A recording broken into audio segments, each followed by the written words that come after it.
வணக்கம். நான் கோயம்புத்தூர் அரசு செய்வாங்க. இன்றைக்கி ஒரு பதிவு. இது வந்து ஆக்டிவா BS6 உடைய இன்ஜின் ஒர்க்கு. இந்த ஒர்க்கில் பார்த்திங்கன்னா நம்ம என்ன இன்றைக்கி தெரிஞ்சுக்க போகிறோம்னு பார்த்திங்கன்னா, இந்த வண்டியில் நம்ம எப்போயும் யூனிகார்ன் சைட்லாம் வர்ற மாதிரி ஒரு சின்ன ஒரு பின் ஒன்று எப்படி வரும்னு பார்த்திங்கன்னா இந்த மாதிரி இருக்கும். அதாவது பேரிங் லோடிங் வேலைக்கு, அதாவது கிராங்க் பேரிங் வந்து நமக்கு லோடாகி லாக் ஆகி நிற்கிறதுக்காக வேண்டி ஒரு கொடுக்குற ஒரு பின்னு. இது வந்து ஆக்டிவா BS6 டிஓலையும் இப்போ கொடுத்துருக்குறாங்க. இது இப்போ இந்த வண்டிலையும் அதேமாதிரி வைப்ரேஷன் வரக்கூடாதுங்கிறதுக்காக கொடுக்குறாங்க. இதை வந்து நம்ம நிறைய நண்பர்கள் என்ன பழைய ஆக்டிவாவில் நம்ம வந்து எப்படின்னா எடுப்போம், யூஸ் பண்ணிவிட்டு கம்முன்னு விட்டுருவோம். அதாவது தெரியாது, இது மாதிரி இருக்கிறது தெரியாது.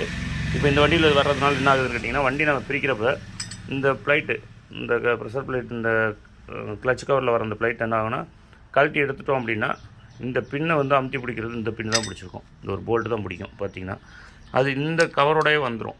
அப்படி வந்துட்ட பிறகு நாம் இதை கவனிக்கிறதுக்கான வாய்ப்பு இல்லை. தப்புன்னு என்ன பண்ணால் நம்ம அடுத்த வேலையை கழட்டுறப்போ இது தனியாக கலண்டு விழுந்துடும். கவனிச்சிங்கன்னா தெரியும், தனியாக வந்துடும். அப்போ இந்த பின் எங்கே இருந்துச்சு, எதுக்கு கொடுத்துருக்காங்க அப்படின்னு கொஞ்சம் நமக்கு ஒரு யோசனை வரும். கவனிக்காமல் விட்டுட்டோம்னாலும் நம்ம அதை வந்து மிஸ் பண்ணிவிடுவோம். அப்படிங்கிறதுக்காக வேண்டி தான் அந்த பதிவு. அப்போ இந்த மாதிரி இடத்துல நம்ம என்ன செய்யணும், கம்பல்சரி இந்த மாதிரி ஒரு பின்னு வருங்கிறதையும் தெரிஞ்சுக்கோங்க. கூடுதலாக அந்த ப்ளைட்டை போட்டுட்டு இந்த ப்ளைட்டு தான் போய் அதை அமுத்தி பிடிச்சிக்கும். இந்த போல்ட் வந்து அந்த ஆயில் வெளியில் வராமல் இருக்கிறதுக்காக கொடுக்குற ஒரு போல்ட்டு, அவ்வளோதான். அது நவராமல் இருக்கும். கம்பல்சரி நண்பர்கள் அதை கொஞ்சம் கவனமாக பார்த்து போட்டுக்குங்க அப்படிங்கிறதுக்காக தான் அந்த பதிவு. நன்றி, வணக்கம். கோயம்புத்தூர் அரசு செய்வாங்க.